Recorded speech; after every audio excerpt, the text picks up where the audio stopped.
এই ছেলেটি পরীক্ষায় নকল করতে ম্যাগনিফাইং গ্লাস নিয়ে এসেছিল।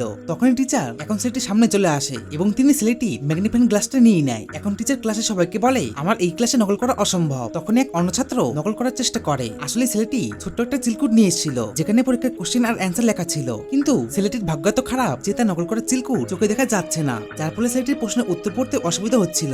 তখন ছেলেটির সামনে এক ম্যাগনিফাইং গ্লাস চলে আসে। যখন ছেলেটি জানতে পারে ম্যাগনিফাইং গ্লাসটি এখন তার টিচার ধরেছিল, তখন ছেলেটির হোশ হারিয়ে যায়, যার ফলে টিচার এখন তাকে পরীক্ষায় 0 মার্কস দেয়। যখনই টিচার ব্ল্যাকবোর্ডে লিখতে শুরু করে তখনই ক্লাসের ছাত্রগুলো চিটিং করতে শুরু করে। এমনকি টিচার যখনই পিছনে ঘুরে দেখে তখনই ছাত্রগুলো শান্ত হয়ে যায়। যখন টিচার আবার ব্ল্যাকবোর্ডে লিখতে শুরু করে তখনই আবার ছাত্রগুলো চিটিং করতে শুরু করে। টিচার এখন বুঝতে পেরে ছাত্রদের উপর সন্দেহ করে, যার জন্য সে ব্ল্যাকবোর্ডে লেখার সময় ব্ল্যাকবোর্ডে না দেখে এখন তাদের দিকে তাকিয়ে লিখছিল। তখন এক ছাত্র আরেকটি চিরকুট বের করে নকল করতে শুরু করে, যার ফলে টিচার বুঝতে পেরে এখন তার সামনে এসে দাঁড়িয়ে পড়ে। এসে দেখে ছেলেটি হয়রান হয়ে যায়, কিন্তু টিচার দেখে হয়রান হয়ে যায় যে মূর্খই ছাত্রটি এখন তার চিরকুটে লিখেছিল এখন তার দ্বিতীয় চিরকুট কোথায় আছে। আপনি কি এমন পরীক্ষায় চিটিং করেন? অবশ্যই কমেন্টে বলবেন।